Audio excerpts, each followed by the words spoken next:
At the People's Palace, also known as the National Assembly, members of President of Alpha Condé's ousted government arrive after being summoned by Guinea's coup leader Lieutenant Colonel Mamadi Doumbouya. Behind closed doors, he demanded their passports and told them not to leave the country. But Doumbouya also said there'd be no witch hunt as he outlined a path forward. We will start consultations in order to put a framework in place for this period of transition, and then a government of national unity will take over. On Sunday, when President Condé was driven away from the presidential palace in custody, crowds chanted freedom. It was on these streets that Alpha Condé had ordered security forces to fire at protesters with live rounds. Scores were killed and almost 400 people were arrested. We were really in a savage state. There was no more security, no more justice, a confused financial state. Everyone was doing whatever they wanted. So I think Doumbouya's arrival is a blessing for Guinea, because our mothers were on the streets like animals, our children killed. You have no idea. I am relieved. Guinea's vast mineral wealth includes the world's largest reserve of bauxite and ore refined into aluminum. The takeover triggered world condemnation and sent global aluminum prices soaring. Half of China's imports of the element come from Guinea. Despite this mineral abundance, the West African country remains one of the world's poorest states. Doumbouya says the corrupt economy must be overhauled. We will not give you a history lesson today, but I just want to remind you that our country has suffered from the disreputable behavior of its so-called elite. We found ourselves in a situation of injustice and corruption. Nepotism and the deprivation of freedoms were commonplace.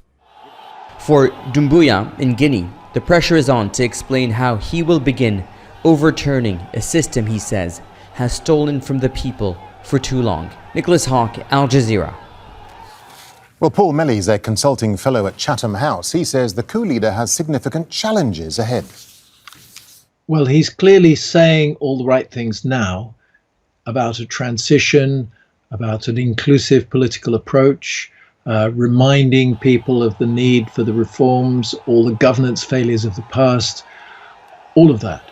But the real test is going to lie really in a couple of phases over the next few weeks.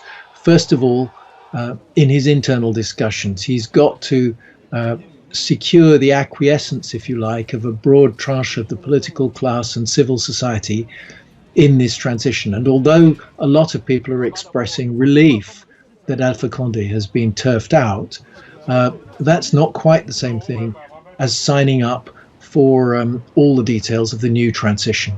And then the next stage will be a difficult negotiation with ECOWAS, the West African bloc of which Guinea is a member, and which really has a pretty firm constitutional rule that soldiers cannot take long-term power by force.